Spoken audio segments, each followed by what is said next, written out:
Muy buenas tardes con todas y con todos los presentes. El Ministerio de Desarrollo e Inclusión Social les da la bienvenida a este tercer día de la 10ª semana de la inclusión social, lucha contra el hambre, desarrollo sostenible y ampliación de cobertura hacia una política social integral. Agradecemos de manera especial a quienes difunden entre sus estudiantes o redes las evidencias y conocimiento que generamos desde el MIDIS, enriqueciendo así su acercamiento y formación en los temas de política social dirigidos a la población en situación de mayor vulnerabilidad. El video de este y otros eventos también será difundido en la web del MIDIS y en el portal Evidencia MIDIS junto a sus materiales y documentos. A continuación, invitamos a Chaska Velarde, de la Dirección de Evaluación del MIDIS, quien se encargará de la moderación de este evento. Chaska es antropóloga de la Universidad de San Marcos, con estudios de maestría en antropología por la Pontificia Universidad Católica del Perú. Cuenta con más de 21 años de experiencia en investigación y evaluación de proyectos y programas sociales con enfoques de interculturalidad, derechos humanos y género. Desde hace 8 años se desempeña como especialista en estudios cualitativos para desarrollar evaluaciones de los programas sociales en la Dirección de Seguimiento y Evaluación del MIDIS. Chaska, buenas tardes y bienvenida. Tienes la palabra. Gracias, Ahmed. Buenas tardes a todos y todas los asistentes a este evento, autoridades, funcionarios, gestores públicos, investigadores y docentes de la academia y sociedad civil, de diversos sectores conectados desde muchos departamentos del Perú, así como de otros países de la región. Agradecemos su interés en participar de este panel titulado Desarrollo de instrumentos de política frente a la COVID-19 y apoyo a los más vulnerables. Bueno, este evento se realizará en dos partes. La primera, tendremos un panel de exposiciones y comentarios sobre los bonos entregados por el Estado peruano, y en la segunda parte tendremos la premiación de la 4ª edición del concurso de investigaciones culminadas para jóvenes. En la primera parte, las exposiciones durarán 15 minutos cada una. Luego, cada comentarista tendrá 10 minutos. Esta parte culminará con las respuestas de los panelistas y las preguntas del público, en rondas. Para ello, les invitamos a que nos hagan llegar sus preguntas a través del sistema de preguntas y respuestas del Zoom o a través de los comentarios del Facebook Live, señalando a quién se dirigen o para quién es la pregunta específica. A nuestros expositores y panelistas, bueno, ellos van a disponer de 10 minutos cada uno para poder responder. En la segunda parte de nuestro evento se premiará a las y los jóvenes investigadores que ganaron los 3 primeros puestos. Asimismo, se realizarán 3 menciones honrosas. Durante las exposiciones les pido, por favor, que todos tengamos las cámaras y micrófonos apagados y que solo el expositor tenga su cámara encendida. A continuación, tendremos la presentación titulada Sistematización de la implementación de la entrega de bonos por el Gobierno Nacional del Perú ante el COVID en el año 2020. A cargo de Norma Vidal. Norma es ingeniera en Industrias Alimentarias por la Universidad Nacional Agraria La Molina y posee una maestría en Economía Agrícola e Ingeniería e Industrias. Ingeniería en Industrias Alimentarias, de la Universidad también, la Universidad Agraria del Perú. Se ha desempeñado importantes cargos de gestión pública como gerente de proyectos en el Programa de Modernización y Descentralización del Estado, directora ejecutiva del Programa Nacional de Asistencia Solidaria Pensión 65, entre otros. Asimismo, ha sido viceministra de Prestaciones Sociales del MIDIS y asesora del Consejo de Ministros del Perú. Bienvenida, Norma. Tienes 15 minutos para tu... Muchas gracias, Chaska. Un gusto estar con ustedes hoy día. Gracias por la invitación. Felicitaciones al MIDIS por esta nueva Semana de la Inclusión. Siempre es un gusto estar compartiendo este espacio.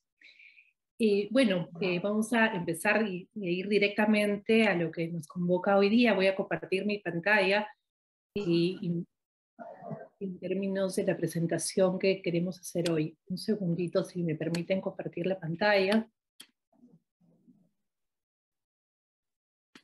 Ya está, ¿no es cierto? ¿Sí la vemos todos?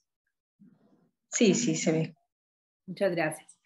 Entonces, hoy día vamos a compartir en esta sesión, en esta parte que me corresponde, la sistematización de la entrega de los bonos que se hizo en el marco de la emergencia por el COVID-19. Esta fue una sistematización hecha a pedido del MIDIS y con el equipo del MIDIS, y comprende efectivamente los bonos entregados durante el 2020, pero también se analizó el bono entregado del 2021. Entonces, como van a poder ver ustedes en los cuadros que mostremos, lo que buscó es reconstruir la experiencia seguida en la entrega de los bonos durante todo este espacio de tiempo, y se usó una metodología cualitativa con entrevistas semiestructuradas y además revisión de documentación de estas entregas, ¿no? Entonces entramos un poco primero a dar una mirada panorámica para que podamos entender todos los bonos que se dieron durante este periodo de tiempo, ¿no? Entonces empezó por el bono Yo me quedo en casa, que fue el primer bono que se otorgó, llegando hasta el bono 600, que fue el último bono que se dio en el marco se seguía en el periodo de pandemia, pero que ya se había llegado a una siguiente etapa, que era el año 2021, ¿no? Y pasando por el bono independiente, el bono rural, el bono Yo me quedo en casa 2, el bono familiar universal 1 y 2 y el bono universal también. Cada uno recibió diferentes denominaciones y, como vamos a ir viendo en adelante, también tuvo características específicas.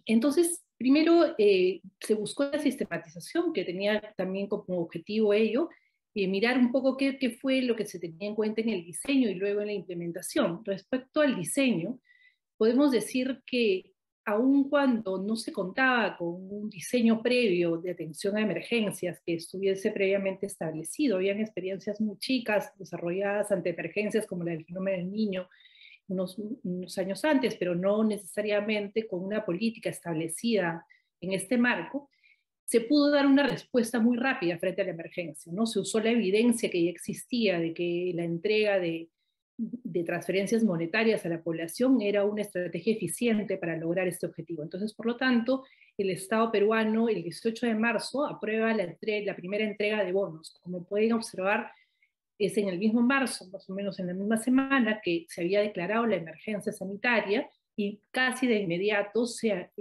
empieza ya a implementar toda la estrategia para empezar en la entrega de los bonos. Entonces fue una respuesta bastante rápida, e incluso se puede decir que frente a los países de la región fue de los países que más rápido intervino con una estrategia de este tipo, tomando como base la evidencia, pero sin contar con un diseño previamente establecido, y que luego podemos ir mirando en el recorrido de la presentación qué elementos hacen que el no tener un diseño pueda hacer un cuello de botella luego, ¿no? Entonces se aprueba una normatividad y se establece una organización mínima para hacerlo, y además se establece qué sector lo va a dar, que es el MIDIS, y también luego se incorpora el Ministerio de Trabajo y Promoción del Empleo como el otro sector que a cargo de la entrega de los bonos. Respecto a la focalización, también vamos a mirar cómo para cada bono, ya en base a los aprendizajes, pero también en base a lo que iba sucediendo en la pandemia y lo que se iba identificando como población vulnerable frente a lo que venía sucediendo en esta emergencia de nivel mundial, se hacen también cambios específicos respecto a la focalización que se decide para cada uno de los bonos.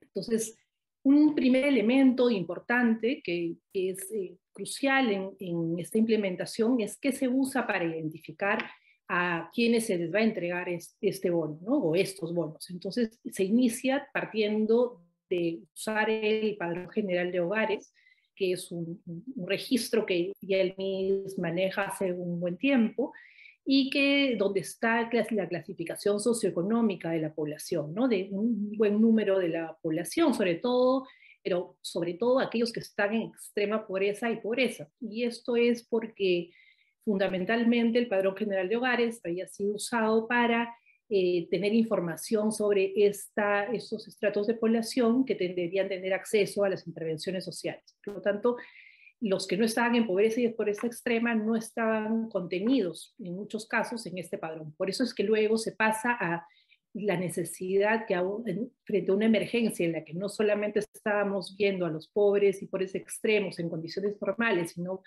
población que había caído en mayor vulnerabilidad, se crea el Registro Nacional de Hogares, ¿no? Entonces, este es un elemento a tener en cuenta,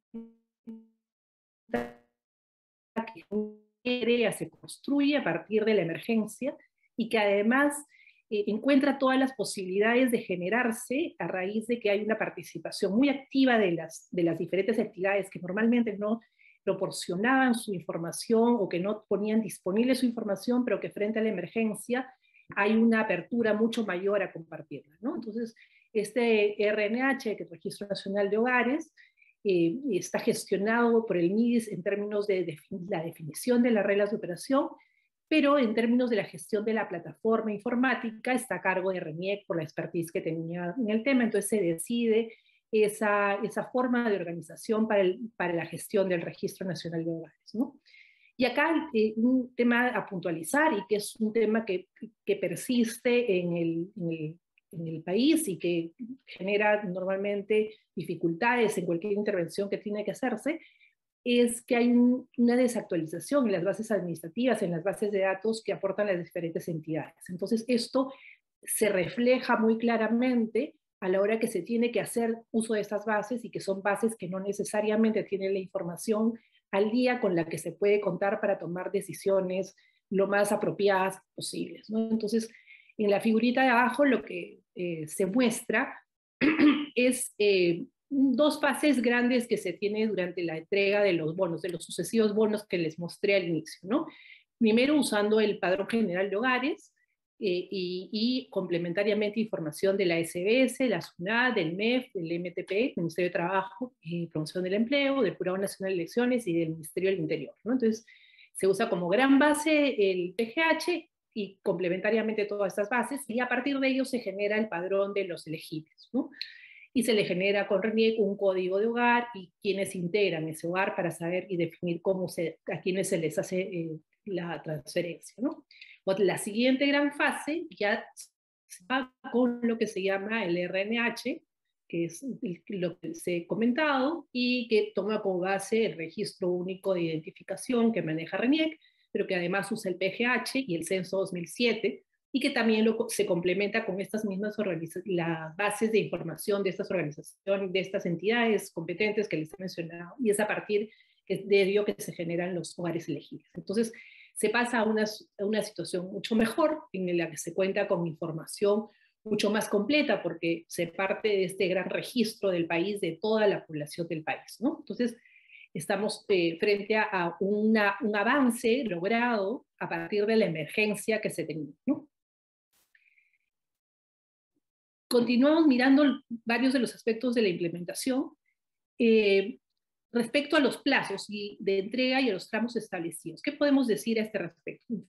Estos plazos de entrega y estos tramos establecidos se pudieron decidir, efectuar, establecer en función de las posibilidades de acceso que tenían los usuarios a las distintas modalidades que se implementaron, ¿no? Entonces, si bien es cierto, se puede observar que hay algunos desfases entre los tiempos de entrega y lo que hubiera sido lo óptimo para la recepción de estas transferencias por parte de los beneficiarios, que hubiese sido mejor que coincida perfectamente con las etapas de mayor riesgo y de mayor problema de mortalidad y de mayor confinamiento de la población. No siempre coincidieron, pero estuvieron establecidos, y en ese momento la decisión de gestión fue establecerlos en el marco de las posibilidades de acceder a estas modalidades, teniendo en cuenta que las modalidades eran modalidades nuevas que se ponían disponibles a la población. No eran modalidades que normalmente ellos usaban, sino que a las que tenían que empezar a usarse y acostumbrarse a ellas. Respecto a los momentos de entrega efectiva, es lo que les mencionaba, que no necesariamente coincidieron. Si nosotros observamos las curvas entre los momentos de mayor confinamiento y mortalidad, no necesariamente coinciden con el momento en el que se estaba haciendo la entrega, y esto por la emergencia de entregarlo y la imposibilidad de hacer el cobro en muchos casos, o de acceder a la modalidad en algunos, ¿no? Otro elemento que creo que es de vital importancia en términos de luego mirar para qué hacer y dejarlo como una lección aprendida es el tema del seguimiento y de la evaluación. Justamente al no tener una estrategia claramente definida de cómo atender una emergencia, sea cual fuera, y en este caso una emergencia de la magnitud inmensa que tuvo el COVID-19, el no tener ya herramientas preparadas para hacer seguimiento del proceso mismo y evaluar luego lo que venía pasando y tomar medidas sobre la marcha, no ayudaron mucho en términos de poder tener esa capacidad ya instalada, ¿no? Sin embargo, sí hizo un seguimiento presupuestal muy acucioso, con todas las posibilidades que da también haber hecho entrega con una estrategia muy articulada con la banca que posibilitaba tener información en línea de qué cosa venía pasando con las transferencias que se entregaban. En el caso de los procesos, sí era necesario, y eso está como un punto pendiente, el tema de establecer mecanismos, estrategias, herramientas que permitan hacer un seguimiento mucho más acorde de lo que ocurre en campo con las transferencias que se vayan dando. Como les decía, sí había una ejecución, un seguimiento a la ejecución presupuestal bastante claro, y eso permitió saber, por ejemplo, que el bono universal se llegó a una ejecución del 98.8% y que en el tramo 2 se llegó a 87.0% para el momento que se hizo el análisis y la sistematización, que fue agosto del 2021, ¿no? Entonces, y para ese momento ya se habían llegado a esos niveles. Entiendo que luego eso se ha seguido avanzando incluso. Otro tema que se miró en la sistematización fue también el tema de cómo participaron los niveles locales, y también partiendo del tema del diseño y cómo había la posibilidad frente a una implementación de emergencia de incorporar otros niveles. En esta oportunidad no estuvieron establecidos la participación activa de los gobiernos locales, entonces no había unos roles claramente definidos en qué momento o en qué aspectos podrían intervenir. Si bien apoyaron, no hay un rol establecido de los gobiernos locales. Este cuadro es para mostrarles los tiempos que duraron la transferencia de los recursos, ¿no? El primer bono se entregó en 13 días, el siguiente bono tuvo, desde que se empezó desde que los primeros usuarios hasta que los últimos recibieron, pasaron 130 días, en el siguiente bono, el bono rural, 233 días, 226 días para el bono familiar universal 1, 148 días y así sucesivamente, ¿no? ¿Qué pretende mostrar este cuadro? Que efectivamente un bloque de usuarios recibieron al inicio de la decisión el bono, pero algunos tuvieron que esperar varios meses para recibirlo, ¿no?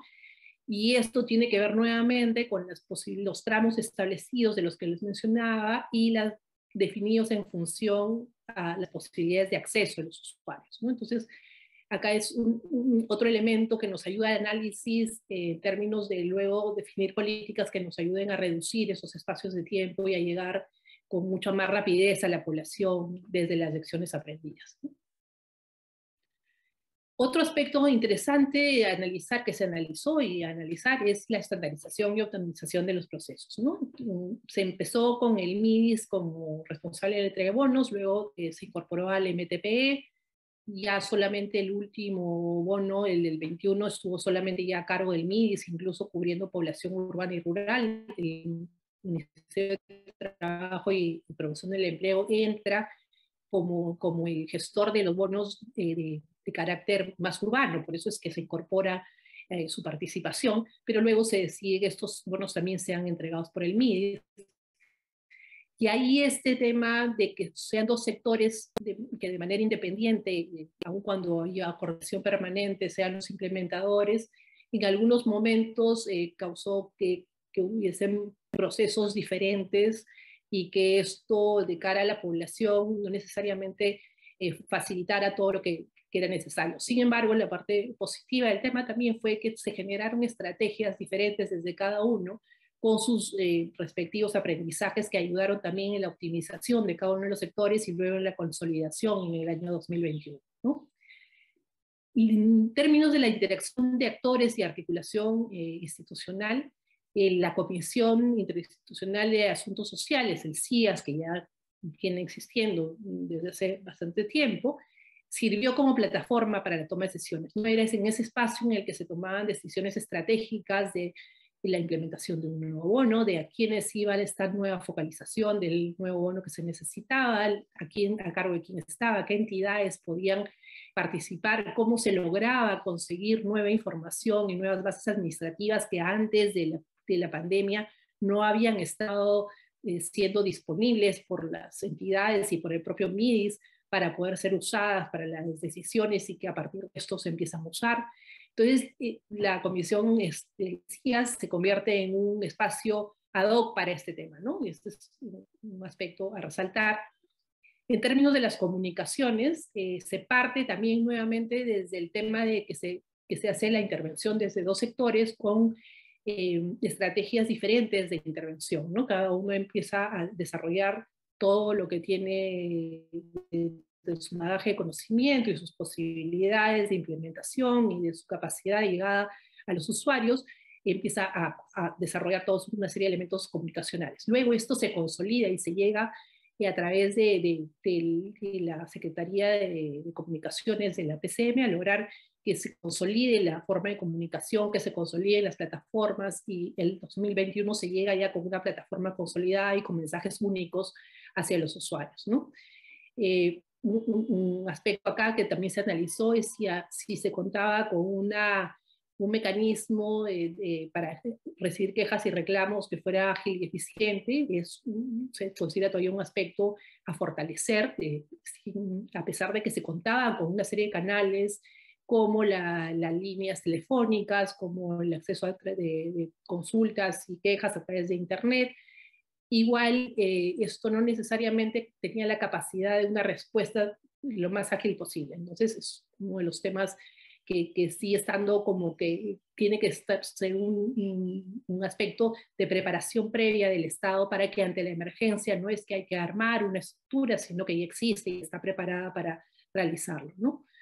En el términos de rendición de cuentas y transparencia, también es un aspecto que ante momentos como estos, de todas maneras, aún cuando se está frente a una emergencia, deberíamos tener elementos ya desarrollados para poner en marcha en este aspecto. No se encontraron evidencias de que se hubiesen usado herramientas para este fin, ¿no? Y que a pesar de que el MIDIS sí las usa y las tiene permanentemente para sus intervenciones regulares, ¿no?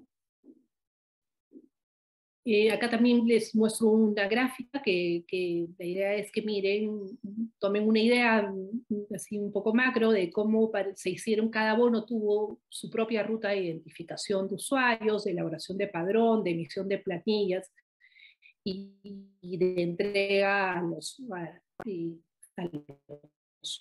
usuarios, ¿no? Esto justamente porque cada bono puso un aprendizaje y una forma de intervención que iba cambiando. Entonces, parte, por ejemplo, si miramos la primera columna, vamos a ver que parte de usar al PGH, que interviene el MIDIS con un informe técnico del Viceministerio de Políticas y Evaluación Social, y así cada uno de los actores que van interviniendo, y vamos viendo en cada una de las columnas que van incorporándose una serie de actores, o la participación de cada uno de los actores va siendo diferenciada, ¿no? Que responde justamente a estas diferencias en focalización y a la definición de cómo se va llegando a ellos con los aprendizajes que se van haciendo.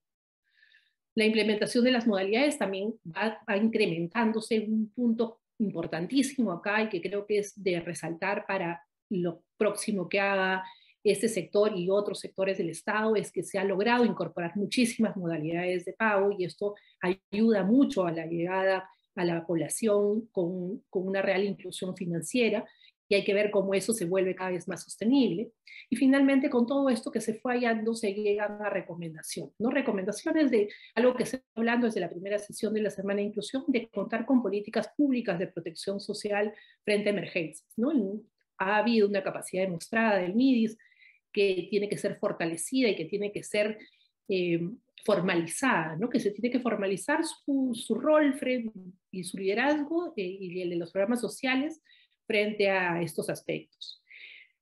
Se necesitan cambios normativos e instrumentos para que esto suceda y se haga realidad, fortalecer capacidades, sobre todo las locales, y además desarrollar estrategias también de articulación sostenibles con otros sectores, no solamente que sean porque había una emergencia en la que todos tenían que colaborar, sino que permanentemente se vayan creando estrategias de articulación sostenibles.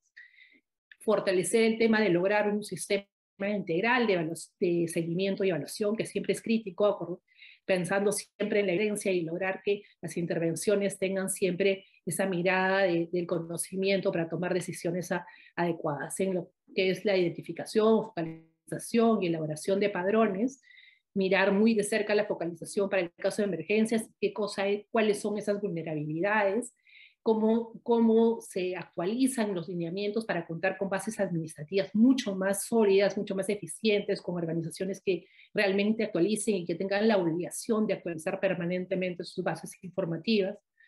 Continuar con el desarrollo del Registro Nacional de Hogares, que fue muy útil y que debe seguir siendo fortalecido. Revisar los roles de cada uno de los actores del propio MIDIS para actuar frente a emergencias, qué rol le corresponde al Viceministerio de Prestaciones, qué rol le corresponde al Viceministerio de Políticas y a cada uno de sus ramas, qué estrategias tenemos para lograr que se amplíe esa capilaridad y esa cobertura de sistemas financieros, que esto sea más sostenible con el apoyo y continuar el trabajo con la banca privada, que no se quede en ese momento de la emergencia, sino que esto pueda continuar. La participación, y creo que es un punto crítico, que creo que es bueno resaltarlo, el tema de la participación de los beneficiarios en la revisión de los procesos, ya pasada la emergencia inicial, revisar mucho con los usuarios para saber su percepción, su satisfacción, cómo miran esto, y el involucramiento de los actores locales, ¿no? El involucramiento de los actores locales para condiciones de intervenciones ante situaciones críticas como estas, ¿no? El tema comunicacional, que ya lo he mencionado, y de transparencia y rendición de cuentas, en que también me detuve de alguna manera, y que seguramente ustedes van a poder consultar para no pasarme del tiempo ya, en el documento, que es tiene mucha información, muy acuciosa, se entrevistaron muchos actores que intervinieron, y que creo que va a ser muy útil para mucha lectura y además para investigaciones posteriores. Y nuevamente muchas gracias y a su disposición. Gracias, Chasca. Muchas gracias, Norma. Qué interesante tu exposición y sobre la sistematización que se ha realizado. Justamente, solamente comentar que me parece muy relevante que los retos que se tienen desde el sector y desde el Estado para la entrega de estos bonos, y cómo si se encontraron dificultades para coincidir con los usuarios justamente en el momento más crítico, y eso nos pone un reto muy grande al futuro. Y cómo pues sí tiene que haber un sistema de seguimiento y evaluación continuo que implique la participación de los gobiernos locales y de los usuarios, como bien lo has dicho. Muchas gracias por tu exposición. A continuación tendremos la segunda presentación sobre la experiencia del bono Yanapay, a cargo de Gustavo Olivos. Gustavo es ingeniero industrial de la Universidad de Lima con grado de MBA en Chile y España. Tiene estudios de especialización en gestión pública del BID y está certificado como Project Management Professional por el Project Management Institute de Filadelfia, Estados Unidos. Actualmente es coordinador de afiliaciones del programa Pensión 65 del MIDIS. Bienvenido, Gustavo. También tienes 15 minutos para tu presentación y bueno, tendré que tomar el tiempo. Gracias.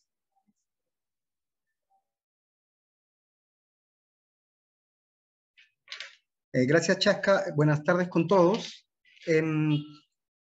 Bueno, les cuento que hoy día estamos de aniversario, hoy es el aniversario del programa Pensión 65 y justamente nos ha coincidido en la Semana de la Inclusión Social hacer esta presentación. Permítanme compartir la pantalla para presentarles nuestra experiencia implementando el pago del bono Yanapay.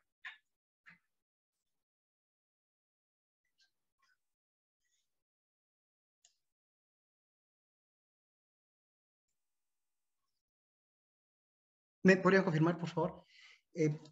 Bien. Sí, ya se ve.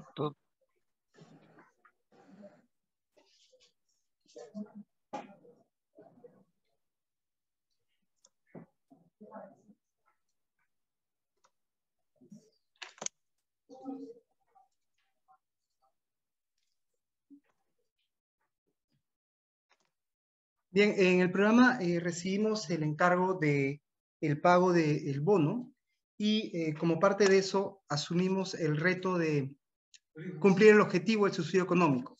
En primer lugar, reactivar la economía de las familias más vulnerables a través de la entrega de un subsidio monetario individual en el ámbito nacional.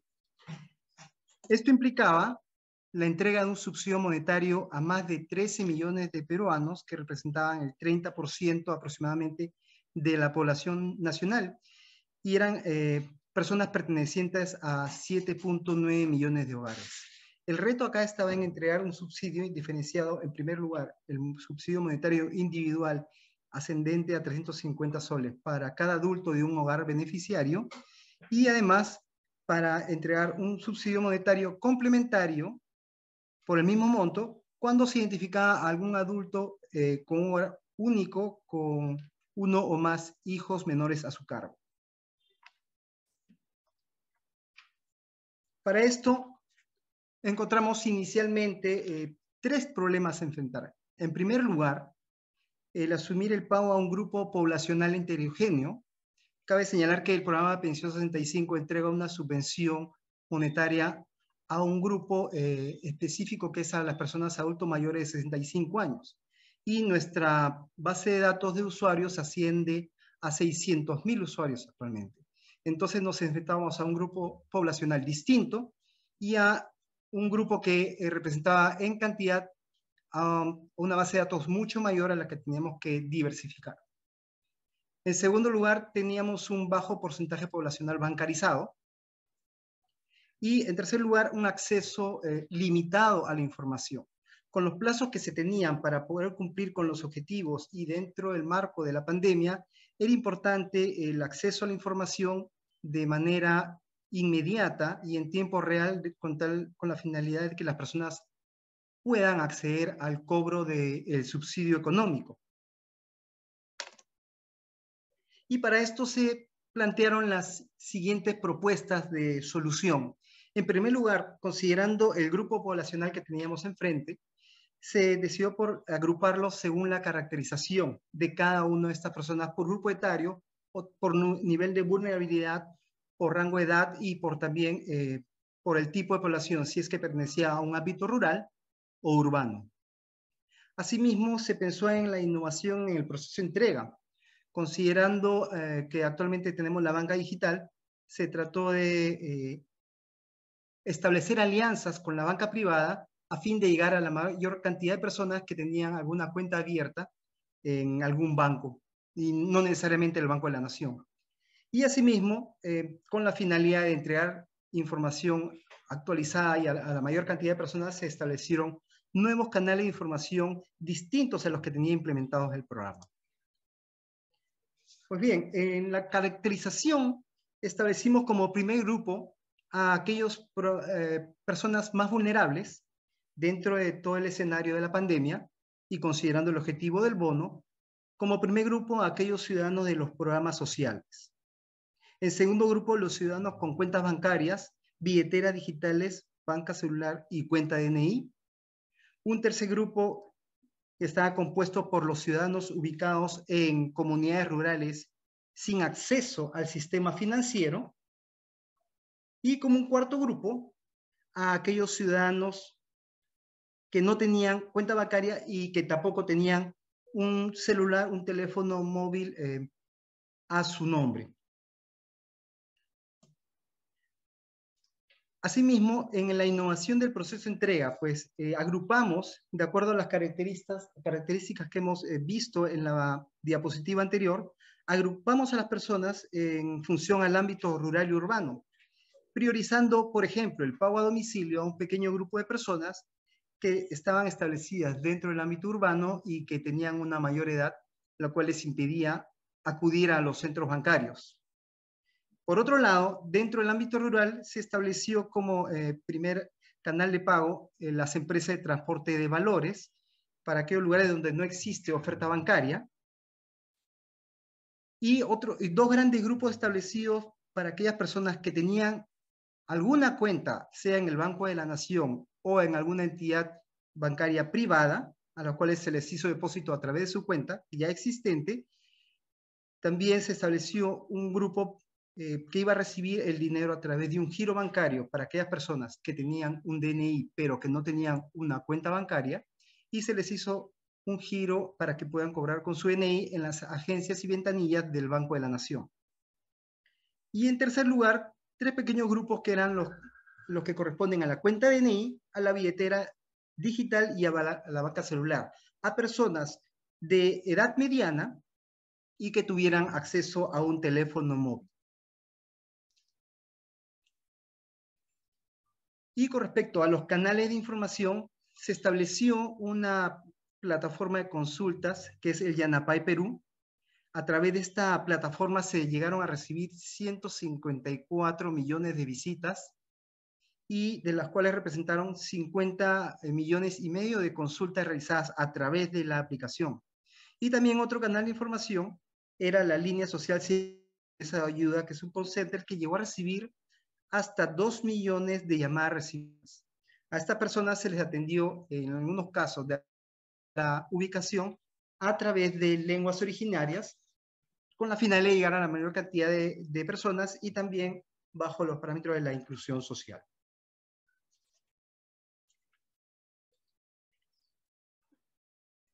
Con respecto a estos retos asumidos y las soluciones planteadas, podemos resumir las lecciones aprendidas. En primer lugar, la búsqueda de aliados.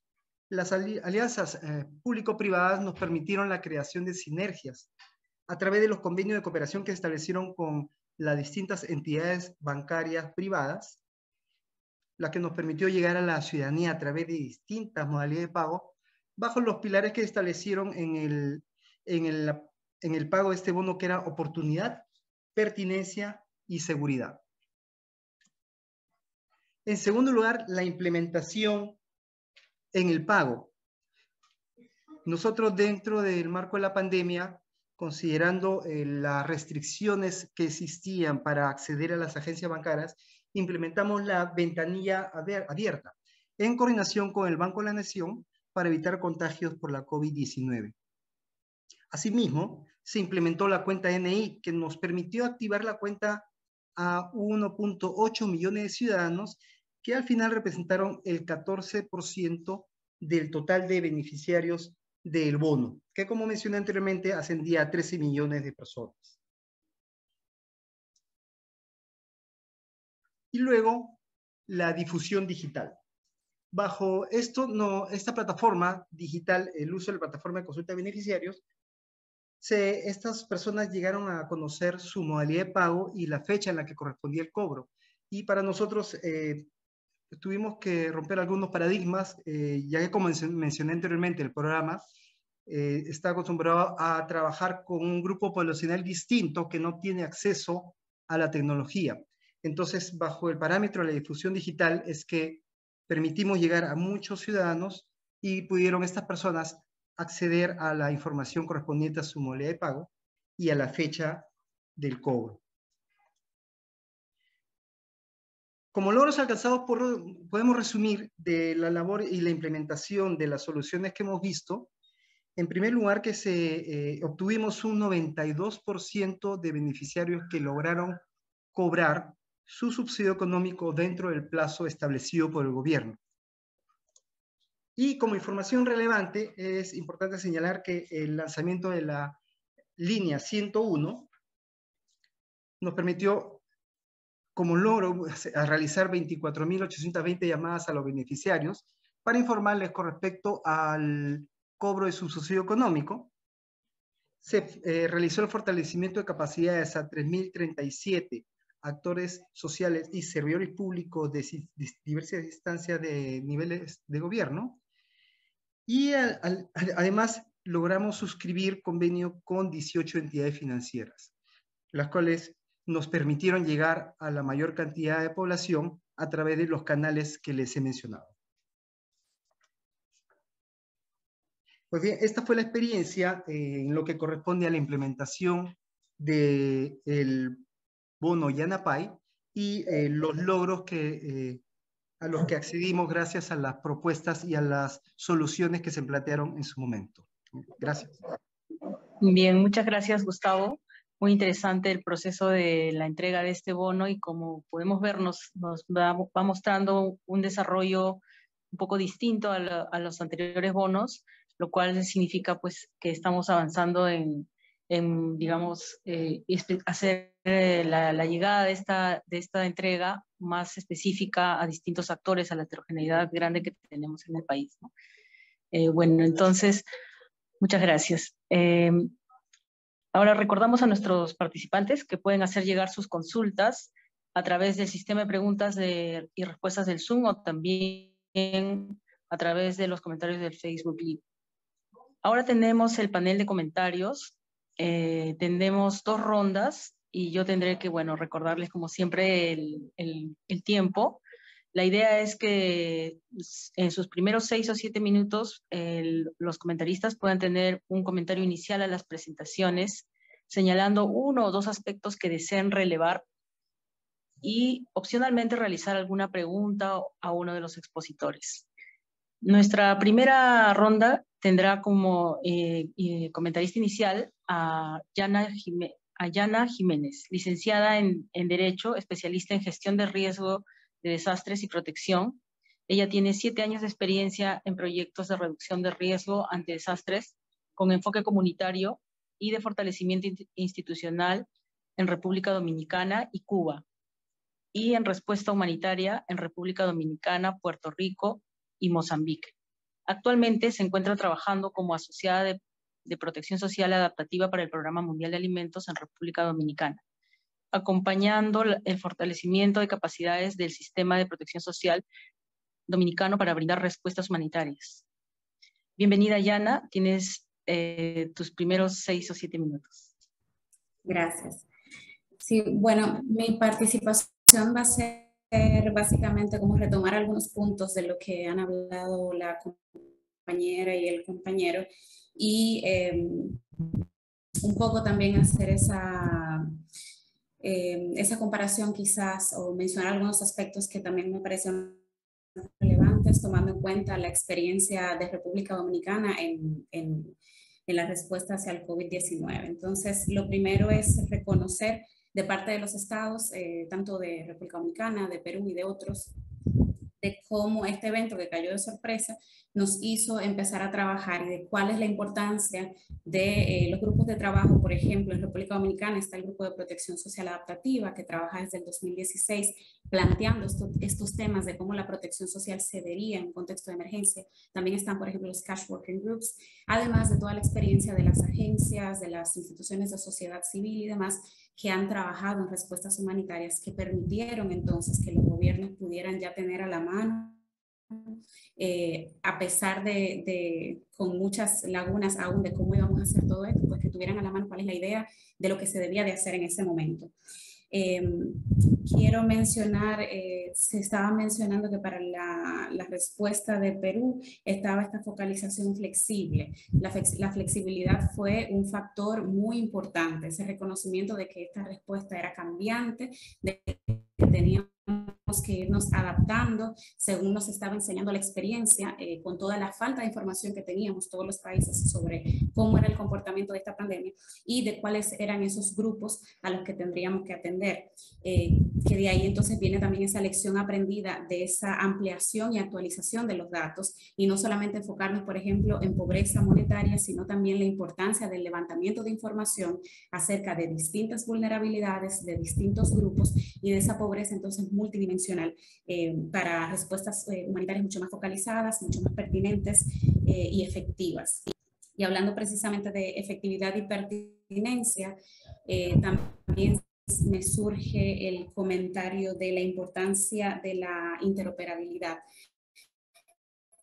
Tomando en cuenta que nos agarró en un momento donde no teníamos antes, pues la interoperabilidad, ese intercambio de información entre las instituciones estatales y demás, pues también es de suma importancia para poder agilizar los procesos y que la respuesta llegue a tiempo a las personas que debe de llegar. Quisiera mencionar también la importancia de la articulación interinstitucional que se vio como una de las recomendaciones, particularmente en República Dominicana, Parte del aprendizaje con la respuesta hacia el COVID, que en nuestro país se llamó Quédate en casa, fue precisamente institucionalizar estos procesos. Entonces se crea bajo decreto un bono de emergencia y se crea un comité de emergencias que se llama el Comité de Emergencias Supérate. Supérate es una de las instituciones de protección social que se encarga entonces de liderar todo este proceso y llama a ese Comité de Emergencias Supérate, que ya se encuentra a partir de esa experiencia dentro del manual operativo de Supérate, pues llama a las instituciones del Estado que tengan que ver según sea el tipo de emergencia para esa articulación, para esa coordinación, no solamente interinstitucional, sino también la importancia de la interseccionalidad y también de contar con todos los recursos que se tengan, no solamente en cuanto a instituciones estatales, sino también que se cuente con la sociedad civil, que se cuente con, por ejemplo, agencias de las Naciones Unidas como el PMA, como UNICEF y como otras. Quiero destacar también lo que se habló sobre la unificación de estrategias y mensajes, todos los elementos de comunicación.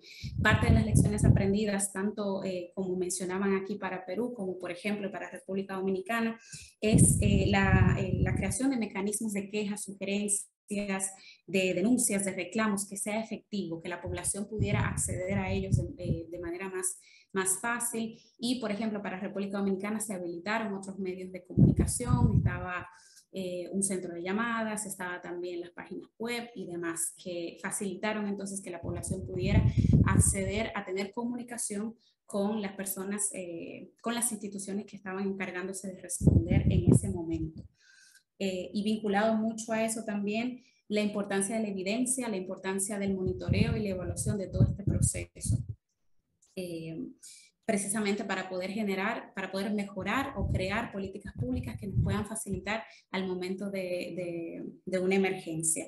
Quedó como aprendizaje también el entender los roles de los sistemas de protección social ante situaciones de emergencia, y de ahí la importancia entonces de esa institucionalización que, como mencionaba, en República Dominicana tenemos ahora un bono de emergencia y que desde esa mesa de protección social adaptativa de la que hablaba anteriormente, pues entonces se ha estado acompañando para crear guías, protocolos, para que se pueda ver en la práctica cómo funcionaría, y que particularmente ahora a nosotros nos ha tocado el huracán Fiona en la parte este de la isla, y que entonces gracias a estos instrumentos que se han ido creando, pues entonces el rol de la protección social está mucho más claro, se tiene ya un bono como tal que a la población se le está comunicando, y quería entonces mencionar esa importancia. A ver qué otro punto se me queda. Bueno, nada, creo que cumplí con lo de los 6 minutos y finalmente siempre la importancia de esa focalización y priorización de los grupos que se encuentran en mayor situación de vulnerabilidad, a saber que, por ejemplo, la pandemia nos encontró con distintos grupos vulnerables, algunos de ellos no eran los típicos a los que quizás nos íbamos a dirigir, y que nos obligó definitivamente a flexibilizar nuestra forma de trabajar y de ver esas vulnerabilidades y esos términos sobre pobreza simultánea, multidimensional y demás. Esos son mis comentarios. Gracias, Yana, por tu intervención. Bueno, ahora tenemos a continuación a Laura Irizarry como segunda comentarista, ¿no? Laura cuenta con 13 años de experiencia trabajando en nutrición internacional, tiene una licenciatura en Ciencias en Desarrollo Infantil de la Universidad de Tufts y una maestría en Ciencias en Políticas y Programas de Alimentos y Nutrición de la Escuela Friedman de Ciencias Políticas de Nutrición. Desde el 2015 apoya a la Oficina Regional para América Latina y el Caribe en el Programa Mundial de Alimentos como especialista en nutrición. Adelante, Laura, tienes la palabra durante 6 o 7 minutos. Muchísimas gracias, Chasca.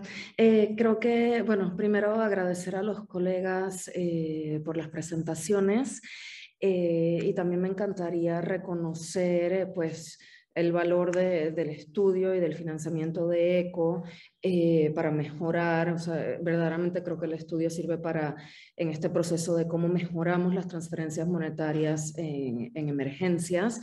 Entonces se me hace un estudio muy valioso. Creo que tomando y para hacer una aportación adicional sumando los hallazgos de este estudio a otro estudio que realizamos desde el PMA titulado Protección Social Reactiva frente a emergencias en América Latina y el Caribe. Este estudio fue publicado, lo terminamos en agosto de 2021, y creo que hay un par de recomendaciones en las que coincidimos y me gustaría destacar 3 de las múltiples recomendaciones que se hacen en este estudio y que creo que van en línea con todo lo que presentó Norma al inicio del panel. Creo que el primer punto es la importancia de desarrollar un lineamiento de política de protección social reactiva. Es vital que en esta se definan las intervenciones y los objetivos deseados y los indicadores de monitoreo, evaluación y aprendizaje. En segundo lugar, y creo que esto justo lo mencionábamos en un panel anterior que se llevó a cabo el lunes en la tarde, y hablábamos de cómo estos golpes, estos shocks también pueden ser una oportunidad. Y yo creo que en el contexto de país que estamos ahora, cuando ya todos estos decretos de urgencia, las políticas que se pusieron en pie, que no son permanentes, es el momento de promover que el MIDIS impulse una política nacional de protección reactiva entre los sectores competentes. La respuesta, y esto creo que lo sabemos, los colegas que estamos aquí, requirió de múltiples decretos de urgencia. ¿Y qué nos muestra esto? Que el sistema no estaba preparado para afrontar este tipo de situaciones.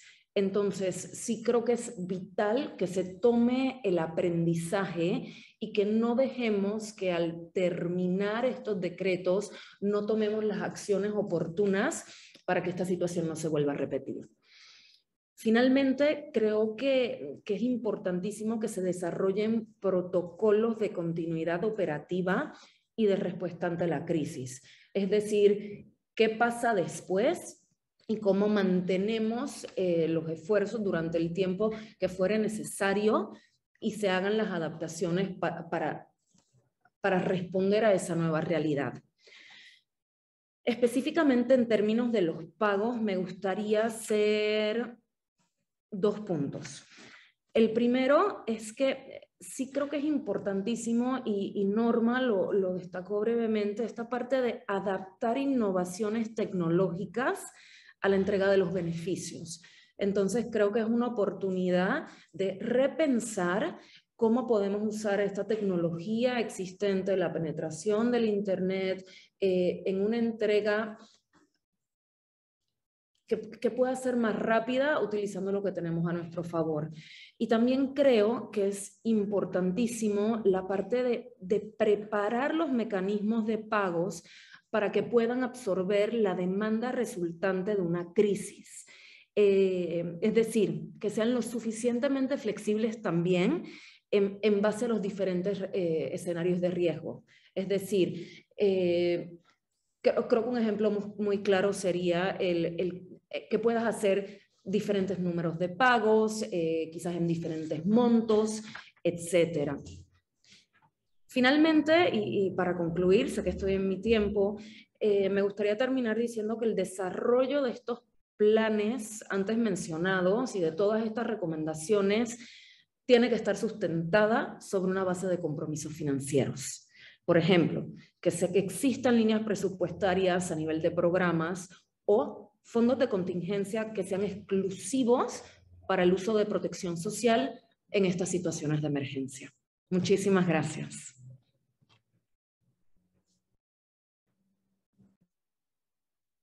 Gracias, Laura, por tu participación. Bueno, ahora tenemos la participación de José Magallanes. José es PhD en Ciencias Sociales Computacionales por la George Mason University de Estados Unidos. Actualmente es director de Pulso, Instituto de Analítica Social e Inteligencia Estratégica, y se desempeña como profesor principal del Departamento de Ciencias Sociales y coordinador del Grupo Interdisciplinario en Perspectiva para Políticas Públicas del CICEPA de la Pontificia Universidad Católica. Adelante, José, tienes 6 o 7 minutos para tu comentario. Ok, gracias Chasca y bueno, gracias a la ministra por la invitación. Espero supongo que me están escuchando bien, espero que sea así. Me tocó Sí, vivir, sí. genial, gracias Chasca. Bueno, me tocó vivir de primera mano la experiencia en general del COVID. A la par que comenzaba la pandemia, el gobierno decidió crear este grupo Prospectiva, ¿no? Entonces fui parte de aquel grupo y me quedé viendo diversas métricas sobre el tema del COVID por 2 años, ¿no? 2 años acompañando a este proceso y a todas las gestiones que hubieron en aquella época. Entonces, sí, en general, la primera impresión que todos debemos tener es lo difícil que fue, ¿no? Y siempre aplaudir, ¿no? Los esfuerzos que se hicieron en una u otra gestión que se tuvo y tener algunas, y saber y tratar de encontrar si es que como esto fue de manera continua, se dieron diferentes cosas, así como se dieron bonos, así se dieron vacunas, ¿no? Se dieron insumos, se dieron diversas medidas, ¿no? Entonces la idea es saber si es que pasando el tiempo las cosas mejoraron, ¿no? En ese sentido quisiera, no sé si me permites compartir, sí, acá tengo, ¿no? Gracias a la información que me pasaron pude ver algunas cosas, ¿no? Respecto a lo que sucedió, ¿no? Ya varios comentaristas anteriores han dicho bastante bien, ¿no? Las precisiones que han tenido y las recomendaciones que han dado, ¿no? Pero sí me gustaría, por ejemplo, dar una mirada respecto a lo que fue el bono 600 versus Yanapay, ¿no? O sea, es interesante ver que hay una cantidad importante de lugares o distritos que no fueron atendidos, que no pudieron ser atendidos con el bono 600, ¿no? Por evidentemente las restricciones del momento, las restricciones del momento, ¿no? Pero que sí, en efecto, fueron atendidas de manera eficaz con Yanapay, ¿no? O sea, hay una gran cantidad de lugares donde había, digamos, en general, rastros de pobreza, ¿no? Muy significativos, ¿no? Y que y que habían sido impactados por el COVID, ¿no? O sea, esta línea que he puesto acá es justamente la que refleja en qué distritos impactó el COVID comparado con los años no COVID, ¿no? Entonces, se nota claramente que evidentemente Bono 600 logra agarrar estos distritos y que Bono Yanapay evidentemente los agarra bastante bien, ¿no? Siempre, evidentemente siempre hay algunos sesgos, algunas faltas de precisión respecto a apuntar dónde debería estar este tipo de apoyos, ¿no? Pero bueno, digamos, el país en general hizo lo mejor que pudo en todos los sentidos, ¿no? Igual, esta es una manera de medir el impacto del COVID, puede haber muchas maneras. Muchas veces se utilizó el tema de la positividad, por ejemplo, ¿no? Como he visto. Disculpe, José, quisiera que pudieras levantar un poquito la voz porque no se te escucha muy bien. Decía, muchas veces no sé, esa es una manera en mi eje vertical, ¿no? De una propuesta de cómo medir el efecto del COVID, ¿no? Muchas veces no se guió uno, evidentemente, por la información que se podía entregar respecto a dónde estaban los casos positivos, ¿no? Pero el día de hoy podemos evaluarlo inclusive por la mortalidad, ¿no? O sea, donde básicamente hubo más muertes en ese año comparadas con los años anteriores, ¿no? Solamente quería precisar eso, que en este cuadrante, la parte superior, por encima de la línea Bloma, de los distritos que fueron atendidos, ¿no? Por los bonos, tanto Yanapay como el caso del bono 600, ¿no? Entonces, se nota una mejora, eso es lo importante, ¿no? Y un tema a destacar, ¿no? Que no contando con toda la información, con toda la interoperabilidad, con todo el aparato que se necesita, ¿no? Se muestra en la evidencia que se tiene, ¿no? Que se ha podido mejorar de manera evidente. Otra pregunta que uno se hace cuando hace políticas públicas es saber cuáles son esos factores que pueden predecir la asignación, ¿no? Entonces, hice un pequeño ejercicio, ¿no? Inspirado porque en la época del desarrollo, digamos, de infraestructura en Colombia, hubo una hipótesis interesante de parte de los investigadores en la Universidad de los Andes, ¿no? donde ellos querían saber si es que, digamos, en nuestro caso, en nuestro caso particular, el COVID, ¿no? El efecto del COVID era un buen predictor para que llegue un bono en particular, este apoyo en particular. Entonces, jugando o cruzando diversos datos, les comparto información, ¿no? Para que lo tengamos en cuenta, ¿no? Que es una información diferente a lo que solamente mirar el bono per se, ¿no? Por ejemplo, este es el porcentaje en los distritos, o sea, todos estamos hablando a nivel de distritos, ¿no? Y estamos hablando, por ejemplo, este es el resultado de la primera vuelta de la votación presidencial, este es el resultado de la votación congresal. ¿Esto por qué? Porque en los estudios se plantea tratar de ver si las hipótesis de las cercanías a las presidenciales, a las cercanías congresales, ¿no? Como una lógica de analizar este tema, tienen una influencia en el apoyo a este tipo de programas, ¿no? Y también se contrasta con variables que se supone que son las que deben guiar principalmente la entrega de estos servicios, ¿no? Entonces, de manera interesante, ¿no? La variable más significativa, siguiendo una regresión binomial negativa, como la que corresponde, ¿no? Más significativo es, digamos, el apoyo que se ha dado, ¿no? De manera sistemática en este caso, ¿no? No es muy grande la diferencia, pero existe, ¿no? Al menos por encima del efecto del COVID, ¿no? Esto hay que leerlo con cuidado, ¿no? Porque les comentaba, es una manera de analizar que hemos compartido con otros investigadores de otras universidades, y que dada la data que se tiene, también puede guiar nuestra información. Pero lo cierto es que no hay que verlo como una causa-consecuencia, sino hay que ver que probablemente los reclamos, ¿no? O las necesidades han estado en esos distritos justamente donde hubo una mayor aprobación, una mayor votación por el presidente actual en esta vuelta, ¿no? Y ya para terminar, ¿no? En cuanto otra vez evaluar este tema, si hacemos una de las debilidades que tiene la regresión que acabo de mostrar, la binomial negativa, es que no puede diferenciar cuando hay un efecto espacial, ¿no?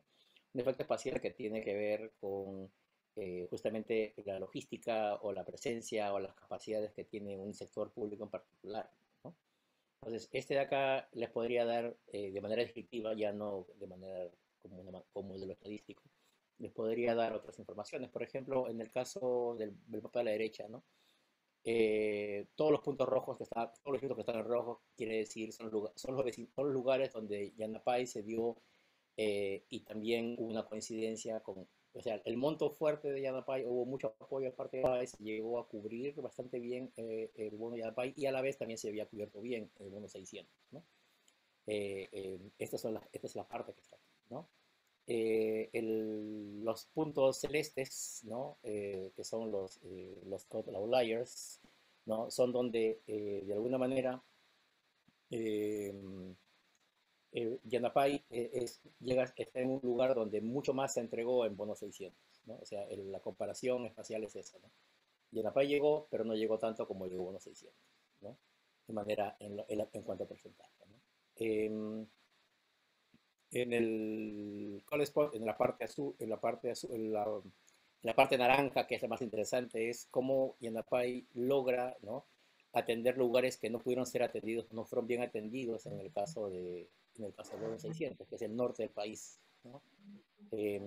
Y básicamente esta comparación, ¿no? Permite cómo se nota el esfuerzo en general de llegar a lugares donde la primera vez no se pudo llegar por más comodidad a la parte central del país, si se nota claramente, pero en la siguiente parte, en la siguiente etapa se nota cómo se cubre mejor eso. No sé si estoy bien con el tiempo. Sí, ya terminó tu tiempo, José, gracias. Muy bien, gracias. Bien. Ahora tendremos una segunda ronda de comentarios de las expositoras, la expositora y el expositor. Así que tendrán 3 minutos para hacer sus comentarios a los comentaristas que dieron que les comentaron, valga la redundancia. Bueno, entonces vamos a empezar con Norma. Invitamos a todos los panelistas también a abrir sus cámaras. Y bueno, tienes la palabra, Norma, por 3 minutos para tu comentario. Norma. Sí, estoy conectada, ¿no? Ya. ¿Me escuchas? Sí, ahora sí te escucho. Ya, qué bueno. Sí, bueno, yo creo que el último comentario sobre todo nos invita a mirar cómo hay una ventana sobre lo que ocurrió en la entrega de los diferentes bonos, ¿no?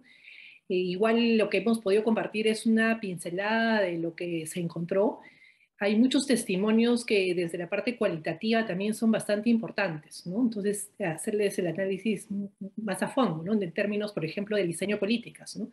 Que tiene que ver con que efectivamente tenemos un sistema de atención a desastres y emergencias como país, pero cuánto ese sistema realmente está recogiendo las necesidades que tenemos intersectoriales, no solamente del sector, ¿no? Y no solamente en términos de transferencias monetarias, ¿no? Ahí quizás me salgo un poquito del tema solo de los bonos, pero como sabemos, la entrega de transferencias monetarias es una de las patas de toda una estrategia mucho más compleja en la que se tiene que tener en cuenta, por ejemplo, la entrega de alimentos, una serie de otros aspectos y estrategias que se usaron, pero cómo unas se complementan con las otras, cómo se llega de manera más adecuada a diferentes poblaciones. Los mapas que nos mostraban hace unos minutos también nos ayudan a mirar si las modalidades que se fueron escogiendo fueron las más pertinentes a los usuarios, y ahí de nuevo caemos en el tema de escuchar al usuario, al beneficiario, lo más cercanamente posible, pero además durante el proceso también, ¿no? Y esto solamente va a poder ser hecho si estamos preparados para atención de este tipo de momentos de crisis, porque si no estamos preparados para ello, la concentración mayor va a estar en dar la atención, como es normal, y se va a ir haciendo todo sobre la marcha. Si ya tenemos una base mínima que nos permite, justamente, como decía Laura, saber que tenemos la posibilidad normativa de dar flexiblemente bonos ante situaciones de emergencia, entonces esto nos va a permitir concentrar esfuerzos en otros aspectos, como el seguimiento más oportuno a los usuarios, como mirar qué está sucediendo ya en el último eslabón, que es cuando realmente podemos ver el efecto de lo que estamos entregando, ¿no? Entonces, creo que todo lo que se ha comentado justamente apunta a eso, ¿no? A cómo hacemos cada vez más fino el análisis y más pertinente la intervención a partir de prepararnos desde antes y contar con herramientas, con la estrategia, con las metodologías, con las herramientas listas para la intervención, que siempre sean perfectibles, pero que ya no nos hacen partir de cero creando normatividades creadas sobre la emergencia, ¿no? Entonces yo creo que ahí hay que concentrarse mucho y hacerlo con la mirada del usuario, con la mirada además de un beneficiario tan diverso como el de nuestro país. Las formas de atención, y ahí en la exposición de presención 65 lo mencionaban, son distintas dependiendo del usuario. Una atención de programas sociales, los programas sociales conocen mucho a sus beneficiarios porque trabajan cada día con ellos. Entonces, tienen mucho afinado cómo intervienen con ellos. Sin embargo, frente a estas situaciones especiales, estos beneficiarios prácticamente se convierten en toda la población, y en nuestro caso toda la población es población muy diversa que necesita soluciones diversas. Entonces, esta normatividad que se genere efectivamente tiene que ser lo suficientemente flexible para que le permita al ministerio, a sus programas y a los otros sectores actuar de manera articulada para dar la intervención, e incluso tener prevista la intervención del sector privado, ¿no? Normalmente se mira toda la gobernanza vinculada a lo que tiene que hacer el sector público, pero no como en ese momento también tiene que estar preparada y tiene que tener las puertas abiertas a incorporar la participación privada, que termina siendo crítica en estos momentos, ¿no? Que hay que tenerla en cuenta. Y otro punto que no quiero dejar pasar es el tema de cómo el MIDIS tiene una posibilidad muy grande de intervenir en estas situaciones porque tiene personal en campo que está en permanente contacto con la población. y por lo tanto no tiene que llegar recién a campo para lograr sus intenciones, sino ya, ¿no? Ya, obviamente el COVID es mucho más compleja porque no permitía el contacto tampoco, ¿no? Pero hay otro tipo de situaciones de emergencia en la que sí hay esa posibilidad, y el tener el personal en campo en todo el país, con una fuerza ya de trabajo establecida, hace que la idea sea no crear nuevos recursos en la zona, sino también las circunstancias y darles las herramientas para actuar en esas circunstancias, ¿no? Creo que esos pueden ser algunos puntos adicionales en los cuales podemos fijarnos como aprendizajes futuros, ¿no? Gracias, Norma. Bien, entonces ahora le toca el turno a Gustavo para su comentario. Adelante, Gustavo.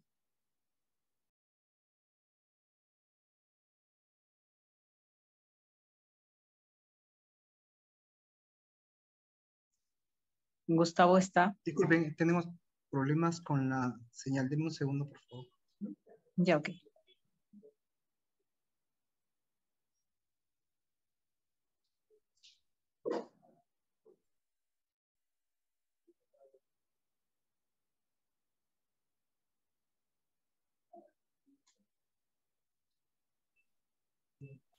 No sé, ¿me pueden ver, por favor? ¿Me confirman? Sí, se te ve. Ok. Como comentaron, ciertamente hay que adecuarnos de manera permanente a los retos que se presentan, sobre todo rompiendo paradigmas.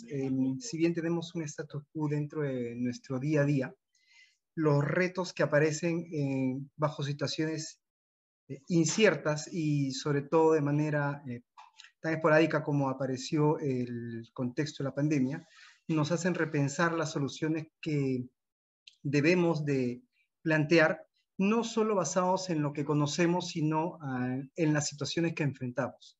Dentro de esto es que, como mencionábamos en la presentación, las propuestas que presentó el programa nos ayudaron a lograr los objetivos que se plantearon, y sobre todo a tener una nueva línea de acción y una línea base, digamos, que nos ayuda a seguir asumiendo los encargos que nos sigue dando el gobierno central. Actualmente estamos con miras al inicio del pago del subsidio económico alimentario, que debemos estar comenzando ya en 10 días. Entonces, toda esa experiencia previa y la manera de repensar los problemas que se nos presentan nos llevan a plantear con éxito los retos que se presentan y que cada vez son mayores.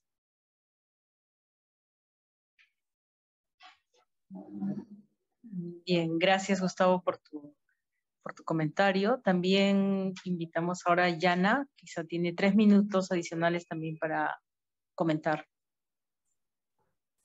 Gracias. Yana. Gracias. Bueno, de todo lo que se ha comentado, yo creo que algo también a destacar es precisamente que existen estos sistemas de gestión de riesgos y que hay, o los sistemas de emergencia, y que había antes de la pandemia, particularmente, por ejemplo, de nuevo, traigo siempre el caso a través de República Dominicana y estoy como en esa comparación. Para República Dominicana fue un reto también cómo se involucrarían estos dos sistemas. Entonces, a partir de la experiencia del COVID y ver la protección social como parte de la respuesta estatal y parte de una respuesta que puede llegar de forma efectiva si se tienen estas modalidades ya definidas o instrumentos establecidos también, pues se hace necesaria también la parte de la preparación y ese fortalecimiento de capacidades y de coordinación entre los dos sistemas. Aquí se ven como dos sistemas, como el de gestión de riesgos y emergencias y el de protección social. Y es muy importante esto porque quedará mucho más claro entonces la intervención de los gobiernos locales, por ejemplo, que aquí tienen una intervención mucho más clara en cuanto a las emergencias, pero desde protección social no queda así. Y también como parte de las recomendaciones que mencionaba Norma, también funcionan para nuestro país, por ejemplo, de esa participación limitada que hubo y de esa necesidad de mejor coordinación para ver cuál sería esa intervención y su liderazgo local, cómo queda dentro de una respuesta que venga desde protección social. Y la institucionalización de todo esto también, que quede dentro de unos marcos, dentro de una normatividad que exija al Estado a implementar estas medidas que ya se tomaron, que se tomen en cuenta las lecciones aprendidas y demás, y que quede escrito, y que de esta manera entonces empuje a los gobiernos a mejorar todavía mucho más, pero también a utilizar estos mecanismos, estos instrumentos para responder. Gracias. Gracias, Yana. Ahora damos pase a Laura para su comentario, de 3 minutos también.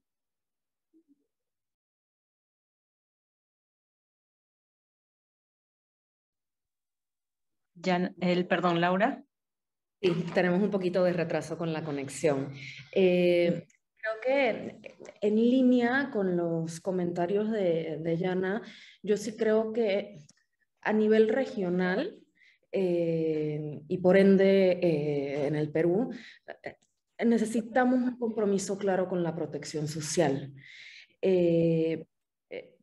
Creo que en estos momentos que se está revisando la política de desarrollo e inclusión social en el país, es una gran oportunidad para llamar las cosas por su nombre y que dentro de esta política se considere y se atienda la protección social reactiva ante emergencias. ¿Qué nos permite esto? Como mencionaba anteriormente, que existan programas, que podamos evaluar, que existan fondos adecuados. Es decir, que podamos tener en orden lo que verdaderamente necesitamos para atender en los momentos de mayor vulnerabilidad y de poder reducir el hambre, reducir la pobreza y de brindar una asistencia oportuna donde se reconozca que tenemos un mayor riesgo de que muchos más caigan en una situación desfavorable. Entonces, hago ese llamado y esa invitación y agradezco a mis colegas de panel. Muchísimas gracias. Gracias a ti, Laura. Bien, ahora tenemos también para José 3 minutos de comentarios. Adelante, José. Sí, Chasca, gracias. Bueno, básicamente es estar en una expectativa, ¿no? Expectativa de que lo que se haya aprendido, lo que se ha mejorado en estos meses, luego de 2 años de una pandemia, el tema de reactivar, el tema de apoyar, ¿no? Pueda, digamos, consolidarse, institucionalizarse de manera adecuada, ¿no? La pregunta es si, no sé, si en 2 meses hubiera otra pandemia igual o peor, ¿no? Volveríamos a comenzar desde el principio, ¿no? Todo sería una situación de emergencia nuevamente y no sabríamos cómo identificar bien, ¿no? Entonces es una preocupación que queremos que la experiencia que se tiene no se pierda y se pueda justamente construir sobre ello, ¿no? Evaluar, como trataba de decirlo, si es que nuestra propia identificación de quiénes son los que necesitan está bien hecha, ¿no? Nuestra manera de identificar al que lo necesita está bien hecha. ¿Cuánto se ha heredado de eso los últimos, no sé, 10 años, 5 años? ¿Cómo se ha medido eso? ¿Qué tanto hemos atinado, ¿no?, a este apoyo? Y mantener, ¿no?, al personal comprometido y aprovechar las capacidades que se tienen en este sentido. Bueno, eso sería todo mi parte. Muchas gracias, Chasca. Gracias, José. Bien, ahora tenemos algunas preguntas que se han planteado de los participantes. A ver, déjenme verlas aquí. Bien, para Norma Vidal, ¿no?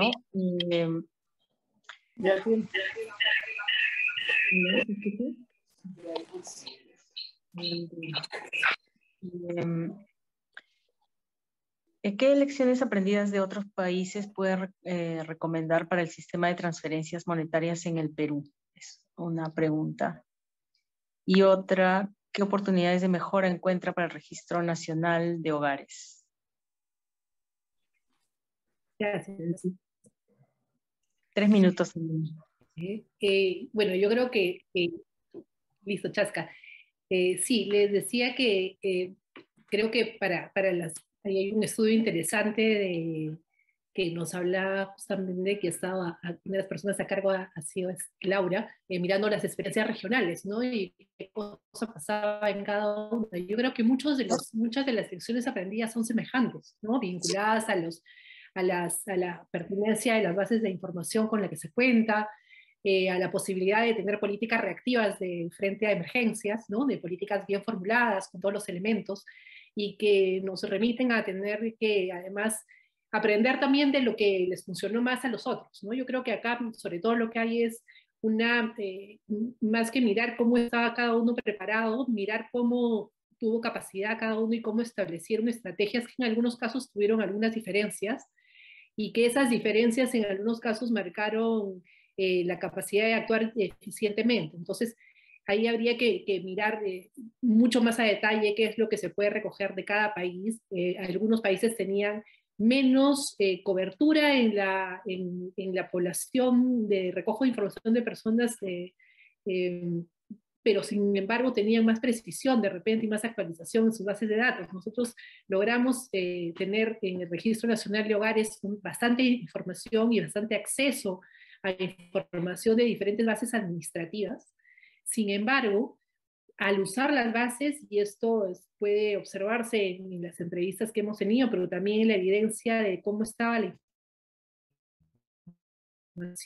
información que, por ejemplo, tenía varios años, que no tenía una periodicidad establecida para la actualización, y que por lo tanto no hay una exigencia clara de que esa información tiene que ser actualizada con una periodicidad determinada. La información, aun cuando la pusieron disponible las entidades, no ayudaba a tomar decisiones lo más pertinentes, ¿no? En términos de focalizar a quién nos dirigíamos, ¿no?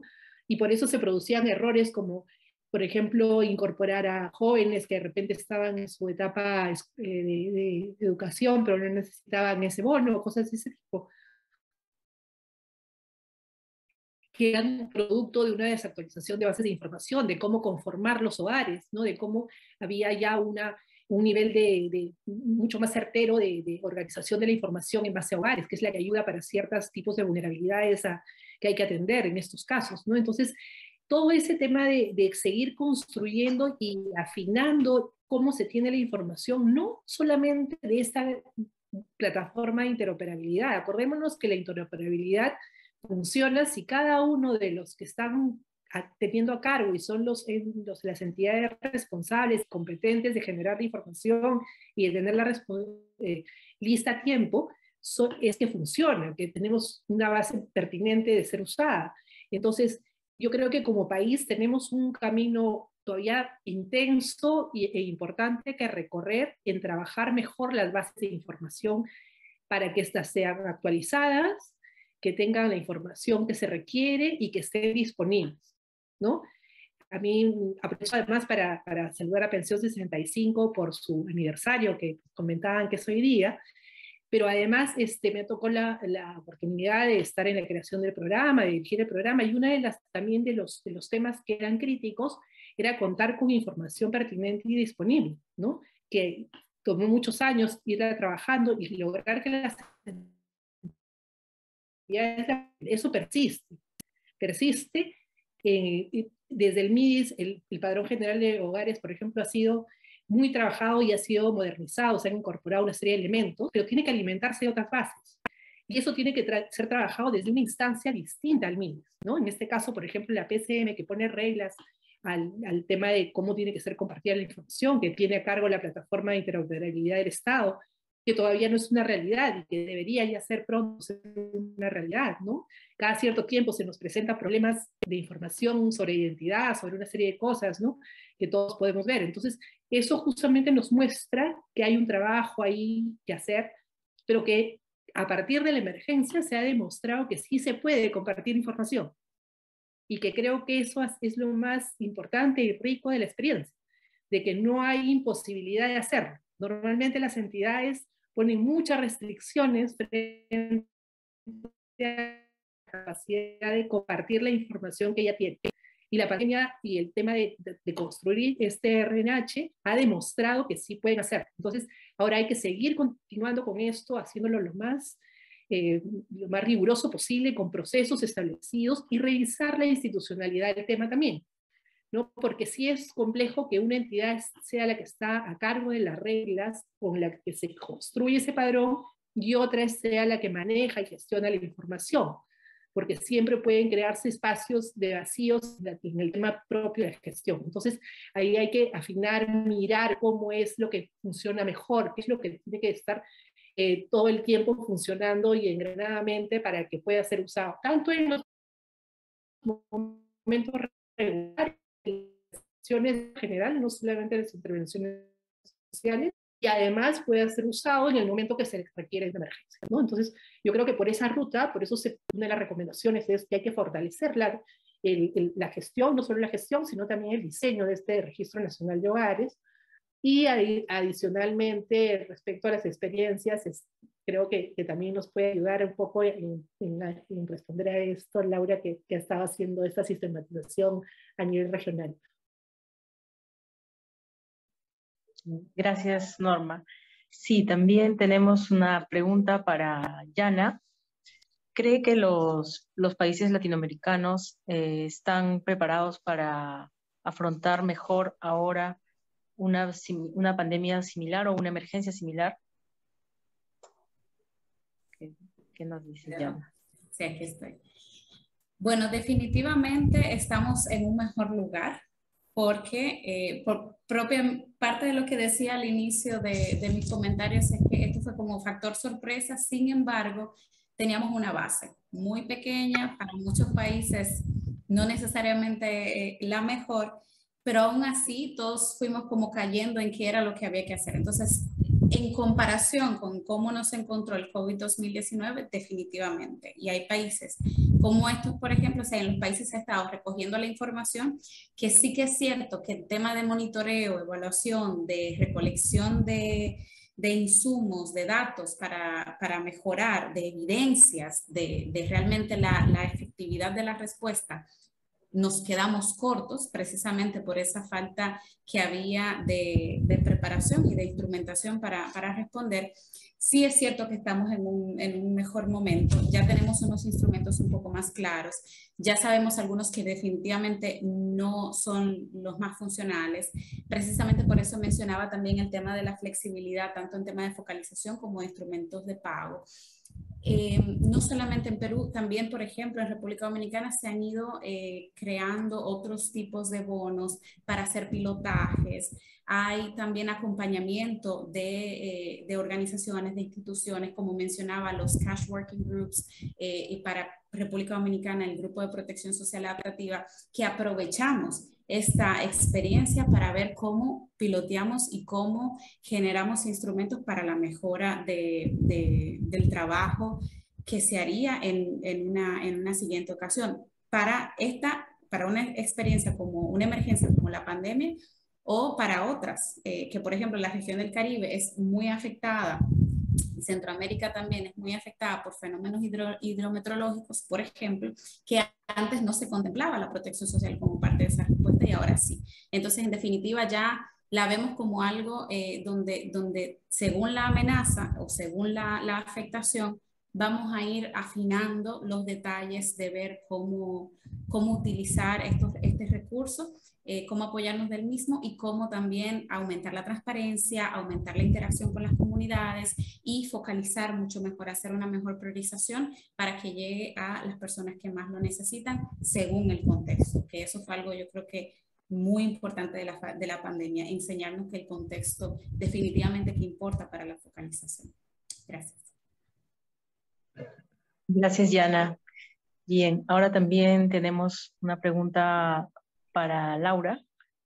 ¿Cuáles son los retos que devienen de la pandemia para los países latinoamericanos en relación a la inseguridad alimentaria, especialmente en poblaciones infantiles?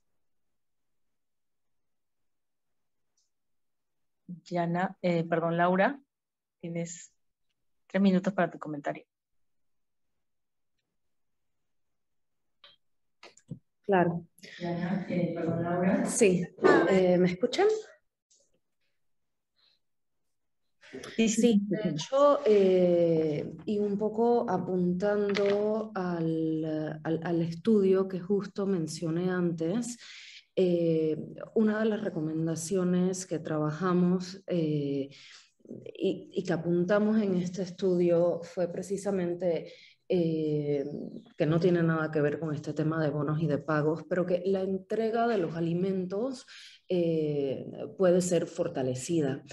Sabemos que a raíz de la pandemia, y por eso hablaba antes de este punto de vulnerabilidad, donde quizás población que previamente no había sido identificada, eh, cae en una posición donde ahora sí entraría dentro de los criterios y que porque no podemos acotar la identificación de manera oportuna, quedan fuera de recibir estas ayudas.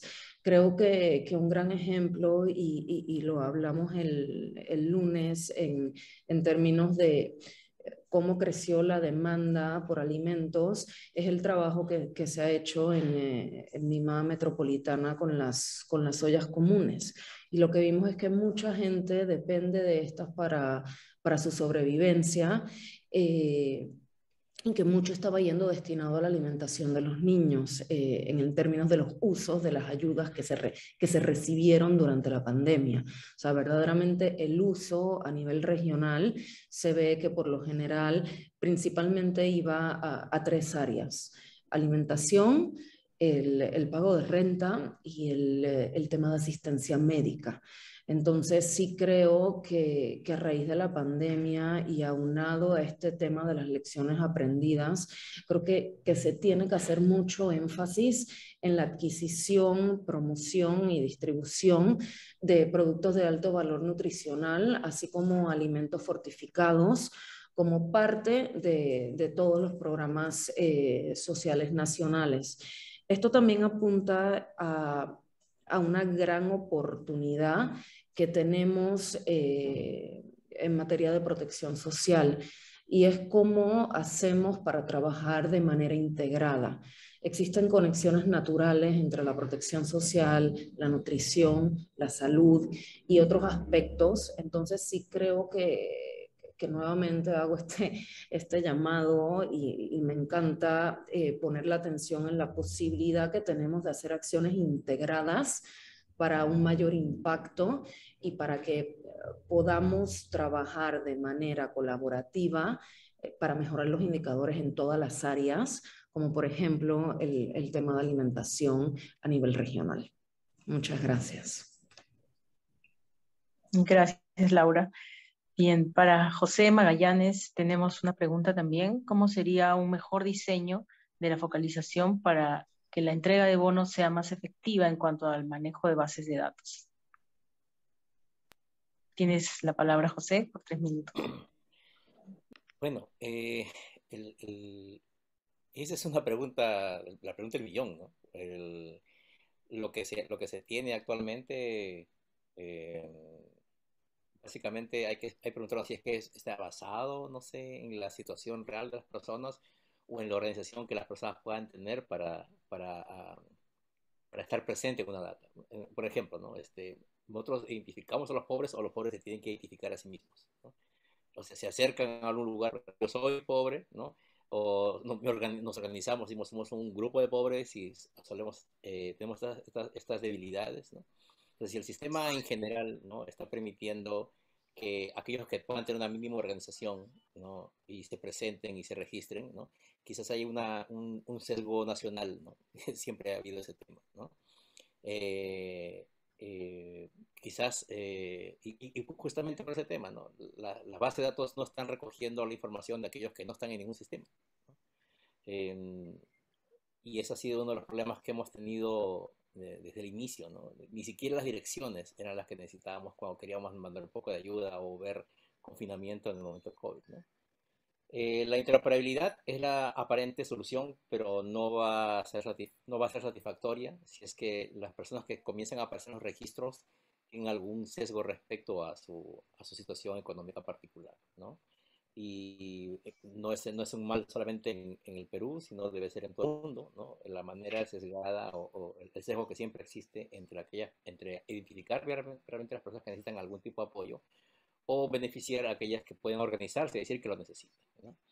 En el corto plazo no veo algo mejor a lo que se está haciendo actualmente, pero creo que debemos repensarlo y buscar una solución alternativa. Es lo que le puedo comentar por el momento. Gracias, Chasca. Gracias, José. Bien, hemos terminado este panel de exposiciones y comentarios y ahora agradecemos a todos los expositores, a todos los comentaristas que nos han compartido sus temas y sus exposiciones.